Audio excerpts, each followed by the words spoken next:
Awaken your spirit, chosen ones. Power doesn't panic when it's challenged. It panics when it's understood.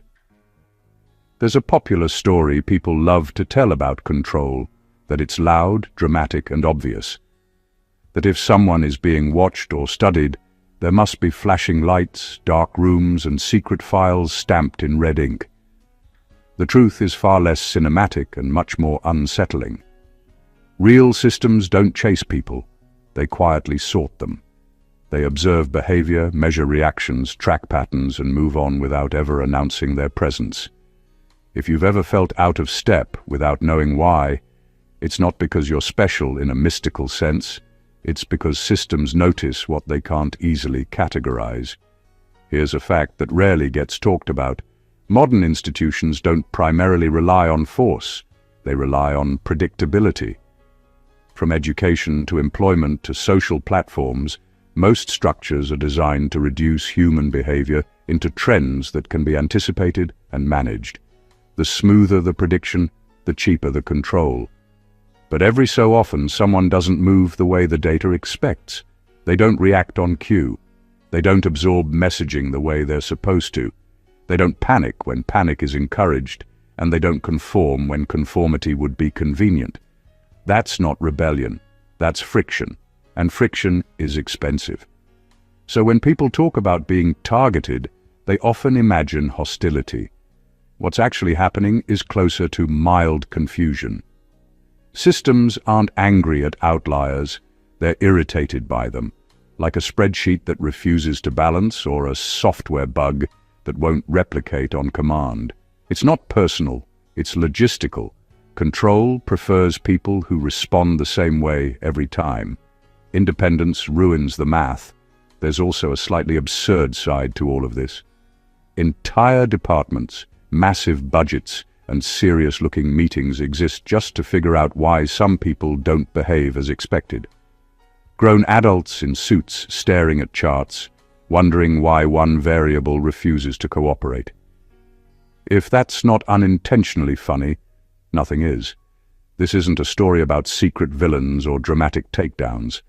It's about something quieter and more revealing.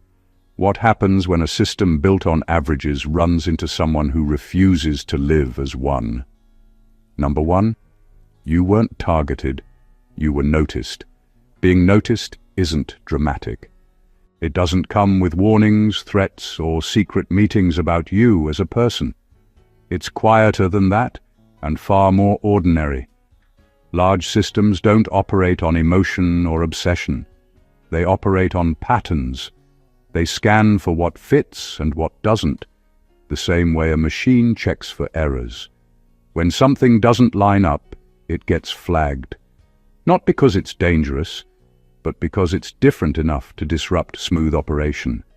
Most people move in predictable ways. They respond to incentives as expected, follow familiar paths, and adjust themselves to fit what's rewarded. That predictability keeps systems efficient. But some people don't move like that. Their choices aren't chaotic, just internally driven. They don't need constant approval to function. They don't adjust their values every time the environment shifts. That kind of steadiness stands out, especially in spaces designed around compliance and repetition. Being noticed often feels like pressure without a source. Opportunities don't quite line up. Authority feels closer than expected. Rules seem more visible. That's not persecution. That's observation. Systems watch what they don't understand so they can decide whether it needs correcting, redirecting, or simply isolating from the main flow. It's not personal. It's procedural. There's also an uncomfortable truth here. Many people want to believe being noticed means being important in a grand sense.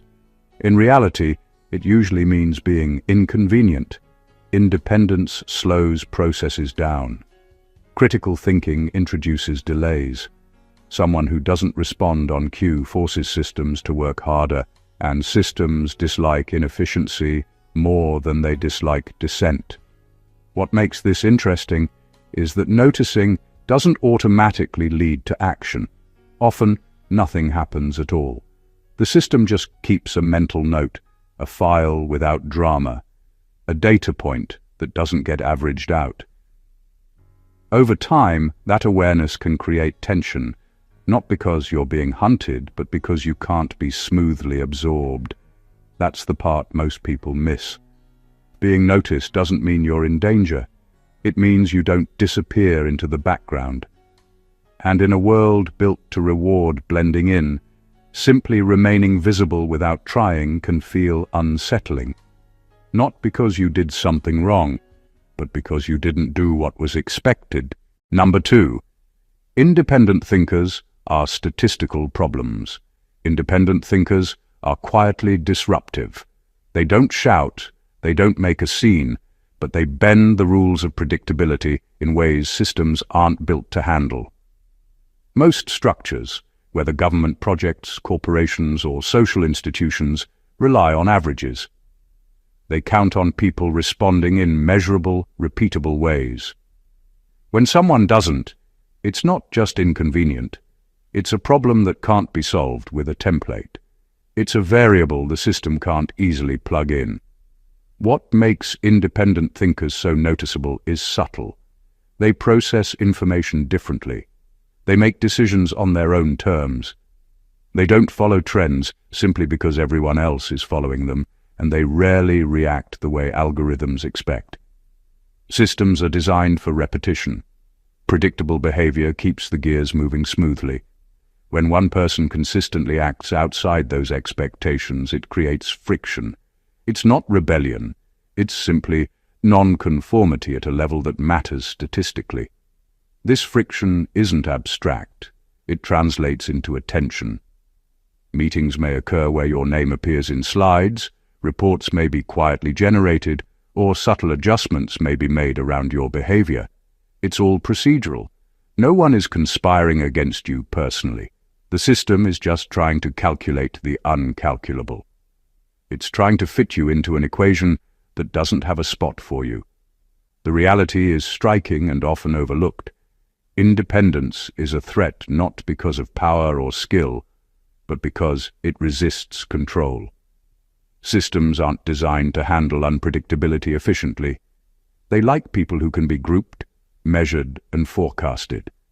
When that fails, attention increases, and monitoring becomes more precise. It's a quiet spotlight, not a fanfare, but it's there. Being an independent thinker comes with a paradoxical weight. You feel pressure without explanation, oversight without clear reason, and scrutiny without obvious cause. But that pressure is actually a reflection of your freedom. It's evidence that your mind operates outside the grid, that you can't be easily catalogued or predicted. And in a world built on averages, that makes you both rare and deeply noticeable. Number 3. Compliance is cheaper than creativity. Systems don't panic at brilliance. They don't care about intelligence or talent in the abstract. What they fear is unpredictability, the kind that comes with people who think for themselves. Compliance is cheap because it's easy to manage. A system can absorb it without extra work, predict its outcomes, and plan around it. Creativity, on the other hand, is messy. It introduces variables that can't be easily tracked, calculated, or controlled. That unpredictability makes people like you stand out. Think about how organizations operate. Policies, protocols, and hierarchies exist for efficiency, not fairness. They are designed to reduce friction, to make human behavior quantifiable and manageable. When someone follows instructions without question, they're a smooth cog. When someone questions, invents, or chooses a different path, the system has to adapt. It has to observe, record, and sometimes even manipulate to regain predictability. That's costly. It's why creative individuals, independent thinkers, and rule benders often feel like they're under extra scrutiny. What's striking is that compliance isn't necessarily rewarded for moral reasons. It's rewarded for convenience. A system doesn't care if a person is brilliant, honest, or insightful. It only cares whether they behave in ways that keep the operation stable. Creativity threatens that stability. Even subtle deviations can trigger attention. A question asked at the wrong time, a decision made independently, a solution offered outside the standard protocol. Each is like a ripple in a carefully controlled pond. The system doesn't react with emotion, it reacts with logistics. It notices the anomaly and calculates how to deal with it efficiently. That's why being creative feels risky in structured environments. You draw eyes without realizing it. Your ideas, actions, and even habits get noted because they can't be easily categorized.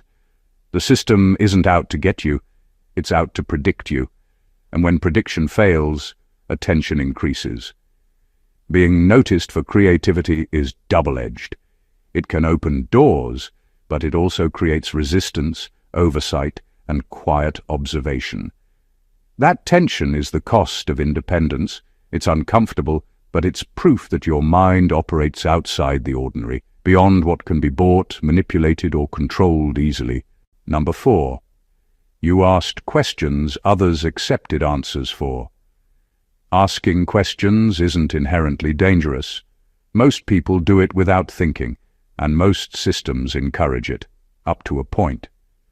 The problem arises when the questions don't fit the expected narrative, when they dig beneath the surface and refuse easy explanations. That's when attention shifts from casual curiosity to subtle observation. Systems, especially large, structured ones, are built to maintain flow. Predictable responses keep everything smooth. When someone starts asking questions that challenge assumptions, that flow falters, and the system takes notice. People who ask difficult questions are rare because it's uncomfortable. It takes patience, clarity, and a willingness to sit in uncertainty. Most people are content with surface-level answers because they're faster, safer, and less disruptive. But when you consistently refuse to accept what's handed to you, patterns emerge. Your questions reveal gaps, inconsistencies, and blind spots that the system doesn't want exposed. Even without intent, simply noticing what's off makes you a point of interest. The intensity of this attention isn't personal, it's procedural. Systems don't fear curiosity itself. They fear unpredictability, and questions are a direct measure of it. Each challenge you pose forces processes to adapt, slows them down, and generates extra work.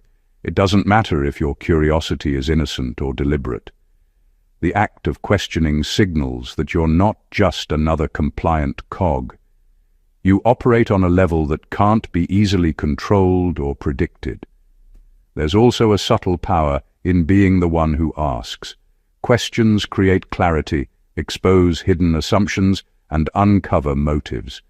They shift focus from accepted narratives to truth, even if inconvenient. That's why independent inquiry often meets resistance or quiet scrutiny. The system doesn't need to punish you. It simply needs to understand how to handle someone who refuses to passively accept information. Being the person who asks difficult questions comes with tension. Doors may open, but scrutiny increases. Processes become slower around you, attention becomes sharper, and patterns of observation may appear where none existed before. Yet that tension is proof that your mind works independently. It's proof that you notice what others ignore, that you refuse to settle for easy answers, and that your presence quietly challenges predictability. Number 5, you weren't rebellious, you were internally anchored. Being internally anchored isn't flashy. It doesn't come with banners, slogans, or loud declarations. It's quiet, steady, and often invisible to those around you until they try to push, pull, or manipulate. What makes this dangerous, or at least unsettling, to systems and structures built on predictability is that internally anchored people don't respond to external pressure in predictable ways. They don't need approval, fear, or incentive to act. Their decisions and reactions are guided by a consistent internal compass, and that independence is harder to manage than outright rebellion. Most people navigate life by external signals: praise, rules, trends, and fear. Systems thrive on this. When responses are driven externally, behavior is predictable. When someone acts consistently according to their own principles instead, the pattern breaks. It isn't about defiance for the sake of it. It's about self-sufficiency and clarity, about knowing who you are and letting that guide your choices rather than social pressure. That's why internally anchored people often attract scrutiny. They can't be easily nudged, coerced, or distracted. Being internally anchored also means you carry a kind of silent confidence that others sense even if they don't understand it. You're hard to manipulate because you evaluate influence, not follow it blindly. You remain calm when chaos surrounds you, and you don't overreact to fear, rumors, or authority. That stability, while invaluable to you, stands out in environments where volatility and compliance are expected. It's a spotlight you didn't ask for, and systems notice it. The irony is that your stability is interpreted as resistance. It's easier for systems to deal with people who react emotionally or inconsistently because those reactions can be predicted, channeled, or corrected. But when someone is internally anchored, there's no obvious leverage point. That makes attention sharper and observation closer. Being internally anchored isn't a rebellion. It's a quiet form of power. It doesn't need spectacle because its influence is subtle but undeniable. The very fact that you remain unaffected, clear, and self-guided makes you impossible to fully control. In a world built on influence, convenience, and predictability, that is what truly sets you apart. Number 6. Emotional self-control disrupts social engineering. Emotional self-control isn't about suppressing feelings or pretending to be calm. It's about understanding your emotions, recognizing how they're being used, and refusing to act on triggers that others count on. Most people operate on instinct when pressured, frightened, or flattered. Systems, whether corporate, social, or governmental, rely on that instinct. They design incentives, messages, and pressures to provoke predictable reactions. When someone maintains emotional self-control, that predictability disappears, and the system struggles to respond. This isn't theoretical. Emotional responses are the easiest levers to pull. Fear can prompt compliance. Desire can prompt loyalty. Guilt can prompt submission. People who react predictably are easy to manage because their next move is almost always visible. But someone who has developed self-control over their reactions interrupts the flow. Their choices are measured, deliberate, and not automatically aligned with external pressures. That makes them frustrating, confusing, and, in a sense, unmanageable to systems built on influence. Emotional self-control also magnifies visibility. When everyone else reacts to manipulation, those who don't stand out. They aren't louder, but they're sharper. Their clarity exposes the mechanisms behind persuasion, and that exposure forces attention. It's not personal, it's operational.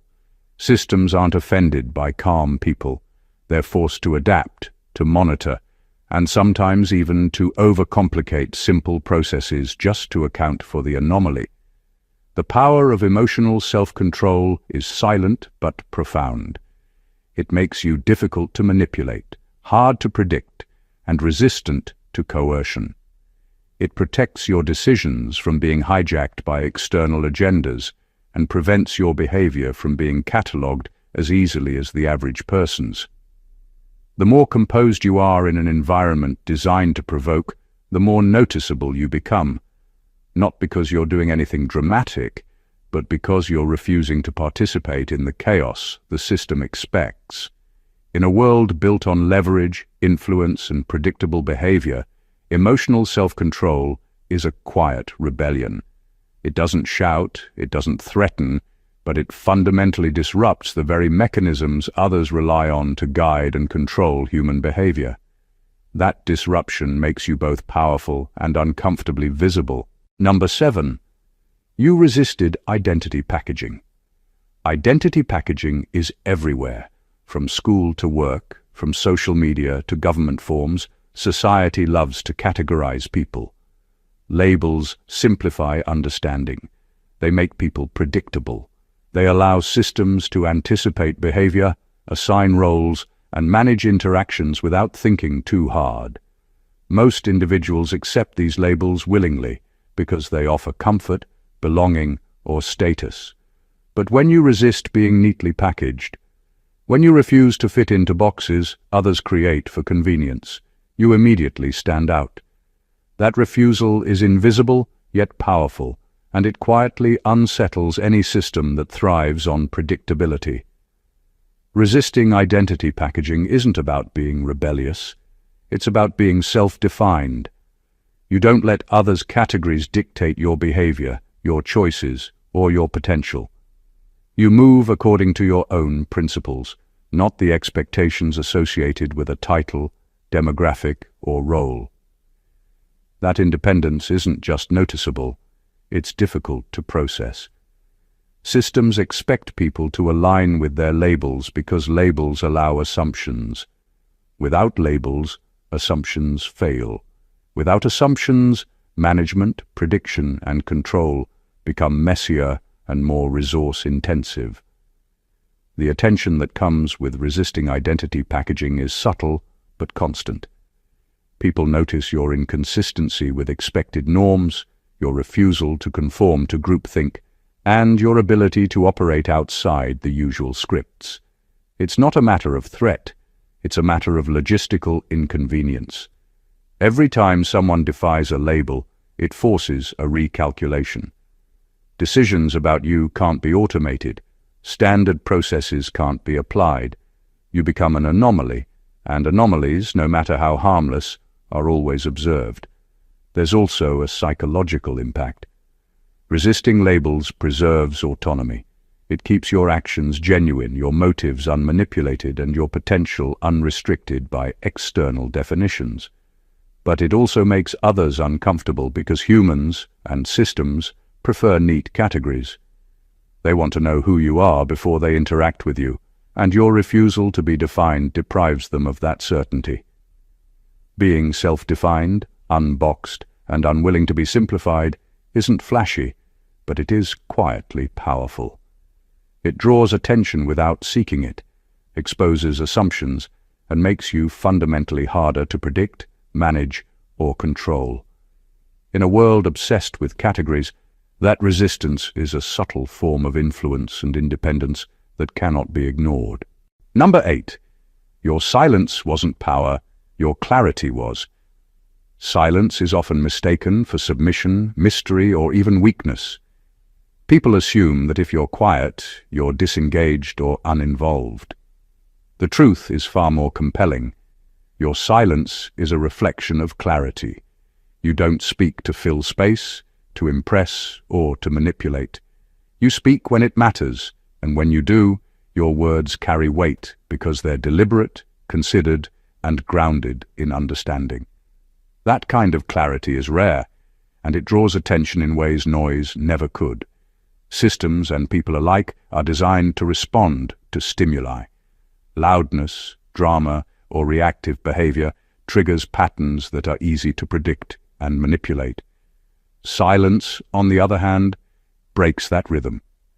When you observe without reacting, when you process without showing every thought or emotion, you force the environment to reveal itself.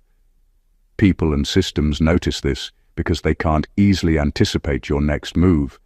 Your clarity makes you an anomaly, and anomalies demand attention even when they make no noise.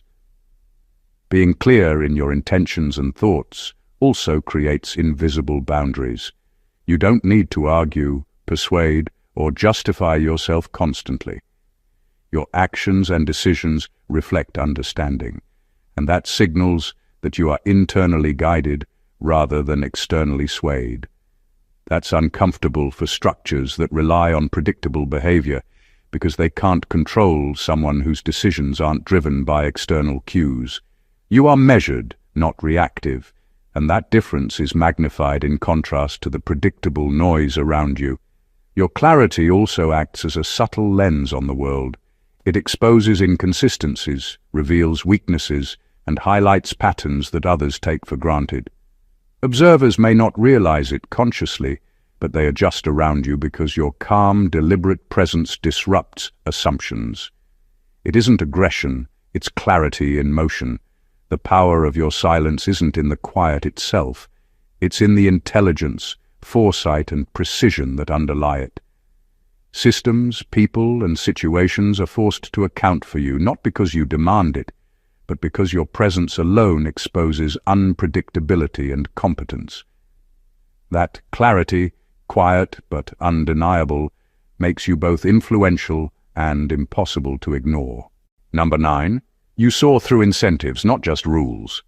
Most people obey rules because they fear consequences or hope for reward. They follow instructions, complete tasks, and participate in systems because the incentives align with their desires, or the punishments scare them into compliance. But seeing through incentives is something different. It's recognizing not just the rules themselves, but the reason the rules exist. The underlying motive, the hidden leverage, the subtle ways behavior is being guided or manipulated. That awareness is unsettling to systems because it removes the predictability they rely on.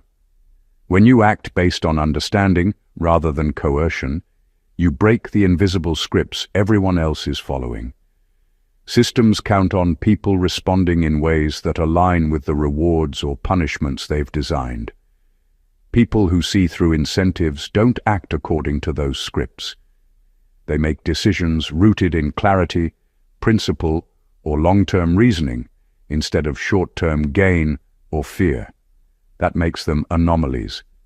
The patterns that would normally simplify management suddenly disappear, and the system has to pay attention. Seeing through incentives also exposes the mechanics of influence. Marketing, authority, peer pressure, and bureaucratic rules are all designed to steer behavior without overt force. When someone recognizes those nudges, they can navigate around them, ignore them, or even use them in ways the system never anticipated. That's unnerving, because it turns a predictable process into something unpredictable. The person who sees through incentives isn't defying rules to cause chaos. They're simply refusing to be guided by hidden agendas. This clarity carries consequences. You become visible, not because you demand attention, but because your presence highlights how others are being manipulated. Your independence of thought creates tension, slows processes, and forces recalculation. The system can no longer rely on assumption. It has to actively observe, consider, and sometimes adapt. Understanding incentives instead of blindly following them isn't about being clever or contrarian. It's about autonomy, insight, and self-direction. That ability to look past the surface, to perceive the motive beneath the message, makes you unpredictable, influential, and quietly powerful. It's not loud, but it's undeniable, and systems notice. Number 10. You didn't trust authority by default. Most people operate under the assumption that authority knows best. From teachers and bosses to official statements and regulations, society conditions individuals to accept guidance without question. It's efficient, it's convenient, and it keeps systems running smoothly. But when you refuse to trust authority automatically, when you evaluate instructions, advice, or rules before accepting them, you immediately become unpredictable. That unpredictability is uncomfortable for systems built to rely on compliance. It's not rebellion, it's discernment, but it has the same effect. You stand out. Refusing default trust doesn't mean defying authority at every turn. It means observing, questioning, and deciding based on understanding rather than deference. It means recognizing that instructions are often driven by motive, convenience, or agenda, not absolute truth. That approach disrupts expectations because authority assumes people will follow the cues provided. When someone doesn't, systems and individuals alike notice. They can't anticipate your next move because it isn't dictated by fear, reward, or hierarchy. It's guided by your own evaluation. The attention this draws is subtle but persistent. Authority figures, systems, and processes rely on predictability. When someone consistently evaluates rather than accepts, they introduce friction. Decisions take longer, responses aren't automatic, and the system's assumptions fail. Even if nothing overt happens, observation intensifies. Your behavior becomes a benchmark that challenges efficiency, exposing how easily others are guided by titles, roles, or external pressure. There's also a psychological edge to this. Not trusting authority by default preserves autonomy and clarity. It protects you from manipulation and allows for informed choices instead of reactive compliance. It also creates influence. By not accepting everything at face value, you model awareness, critical thinking, and discernment, which can inspire caution or even admiration from those around you.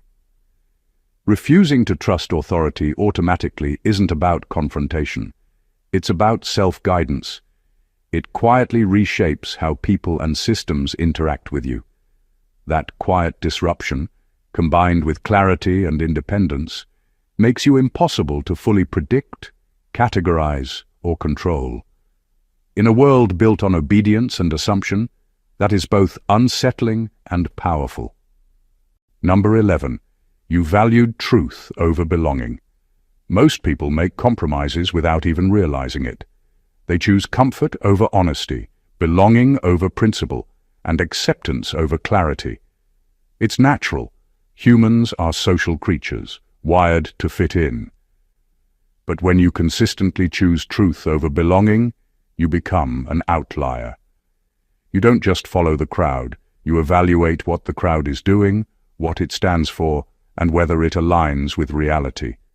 That refusal to prioritize comfort or acceptance over honesty is both rare and powerful, and it inevitably attracts attention. Valuing truth over belonging isn't about being confrontational. It's about integrity and clarity. It means refusing to participate in narratives that are convenient but false, refusing to reinforce lies or half-truths, and making decisions based on reality rather than expectation. That kind of consistency is difficult for systems to process because systems are built on patterns, compliance, and predictability. When someone consistently acts based on what is real rather than what is easy, they break those patterns. Their behavior doesn't fit neatly into charts, forecasts, or expectations, and that makes them noticeable. Choosing truth over belonging also creates tension. Social groups, organizations, and institutions often reward alignment, loyalty, and conformity. Someone who refuses to compromise the truth may find themselves isolated, misunderstood, or quietly scrutinized. But that tension is a reflection of strength, not weakness. It signals independence of thought and resistance to subtle manipulation. It shows that your actions aren't driven by approval or fear, but by clarity and principle. There's also influence in this choice. People notice integrity even when it's quiet. They may not always agree, but they sense that your decisions are deliberate, informed, and consistent. That makes your presence impactful, even when you don't try to be. Systems, organizations, and individuals prefer predictability. When someone prioritizes truth over belonging, they can't be easily predicted, categorized, or controlled.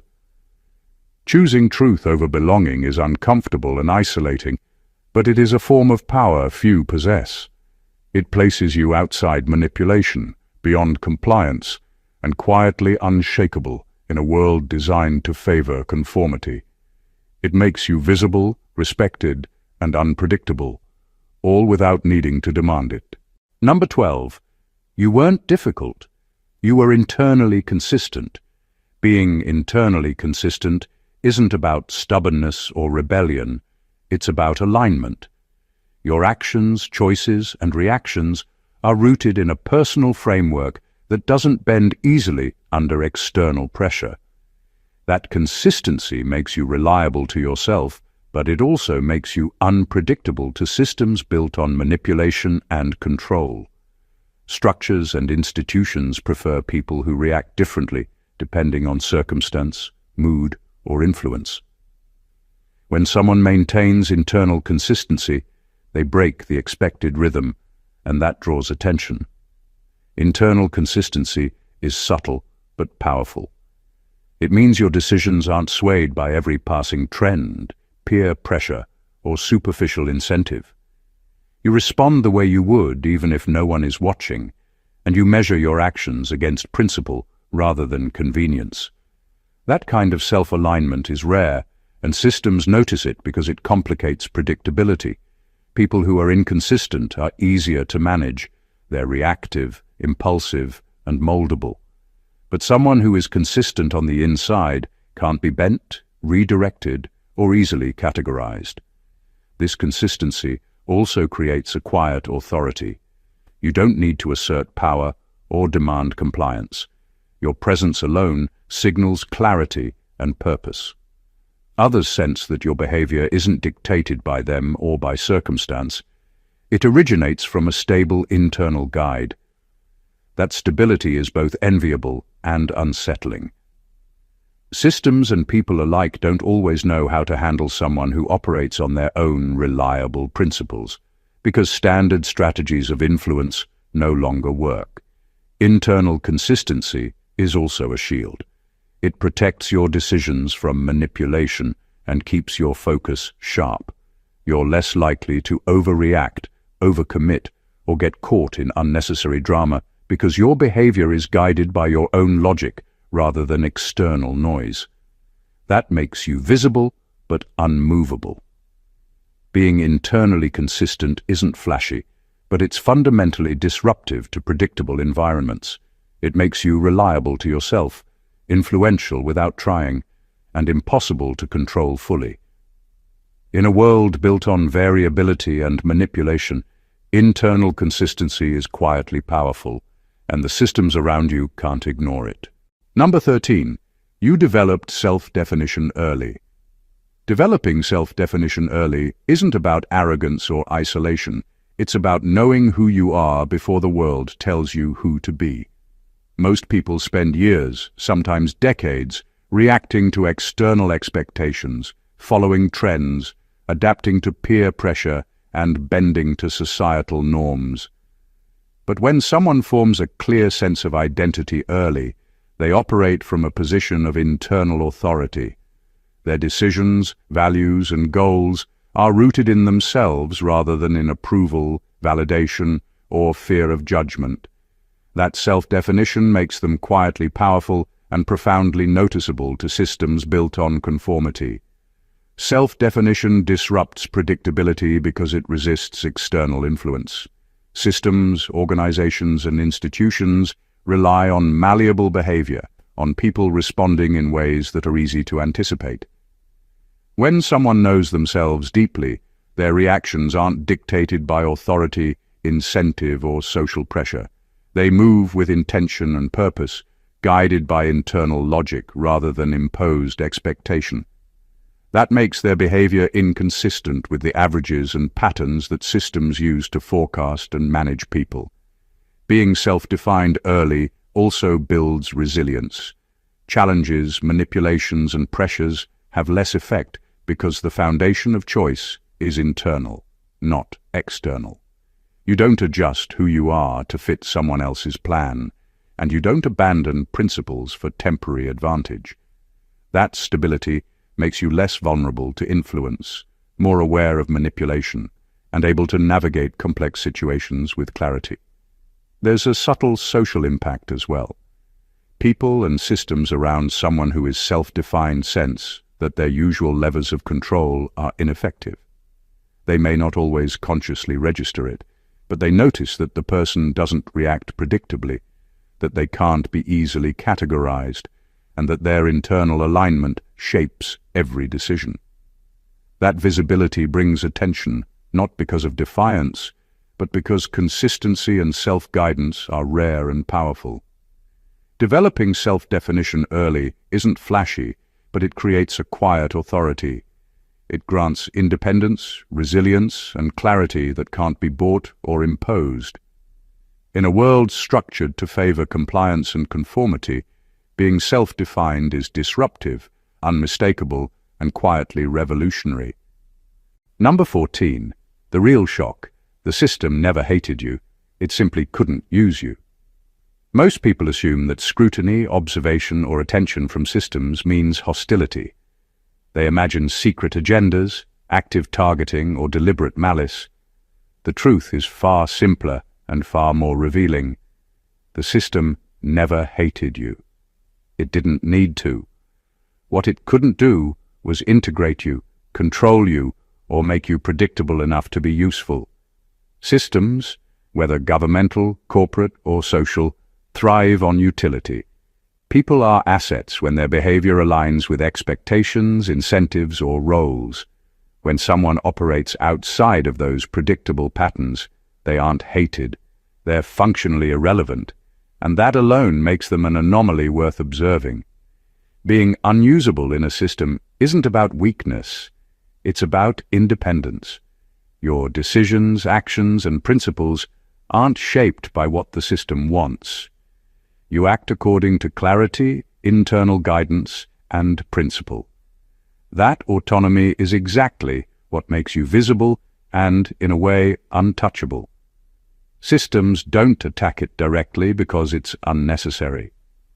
They simply take note, track patterns, and adjust where possible, but they cannot harness or redirect you the way they do with the average individual. That inability to exploit you quietly amplifies your significance. There's a paradox in this reality.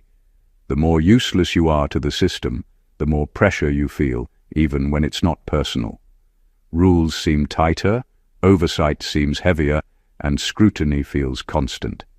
That's not hostility. It's a tension born of calculation, a reflection of the system grappling with something it cannot categorize. People who conform, who follow, who adapt, are absorbed effortlessly. Those who can't be absorbed create friction, and friction is noticed. Understanding this flips the perspective entirely. You weren't targeted because of malice. You weren't in danger because of rebellion. You were noticed because you existed outside the frameworks of exploitation. That is rare, unsettling, and quietly empowering. Being unusable isn't a flaw. It's proof that your independence, clarity, and self-guidance are absolute. In a world built on control and predictability, simply being untouchable in your own terms is revolutionary. It is the ultimate form of power that the system can neither harness nor neutralize. Everything we've explored reveals a truth most people never fully grasp. Being noticed, observed, or even scrutinized isn't about hostility. It's a reflection of your uniqueness in a world built on predictability. Every point we've covered, from being internally anchored, emotionally controlled, and self-defined, to seeing through incentives, valuing truth, and resisting labels, paints a picture of someone who doesn't just exist within a system, but exists outside it in ways that systems can't easily categorize, control, or use. You aren't difficult, rebellious, or targeted because of malice. You're different because you operate from clarity, principle, and independence. That difference makes you visible, powerful, and quietly disruptive. The common thread in all of this is autonomy. Every layer of scrutiny, attention, or friction you've felt comes not from hatred or punishment, but from the simple fact that you cannot be fully absorbed or predicted. You navigate life guided by your own principles, your own logic, and your own clarity. That makes you resistant to manipulation, immune to superficial control, and remarkable in ways most people overlook. The world is structured to reward compliance, predictability, and malleability, but when someone refuses to play by those rules, The result is attention without power over you.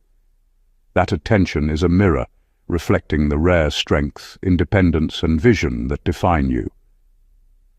Understanding this changes everything. What might have felt like pressure, scrutiny, or even targeting is instead proof of your untouchable clarity and internal authority.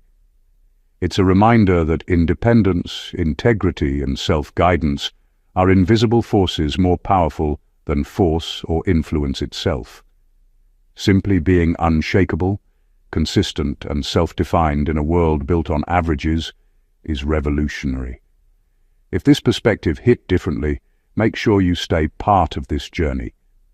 Subscribe to the channel, hit that like button, drop a comment with your thoughts, and share this with someone who needs to understand the quiet power of being uncontainable. Your clarity matters. Let's spread it. Stay awakened, chosen ones.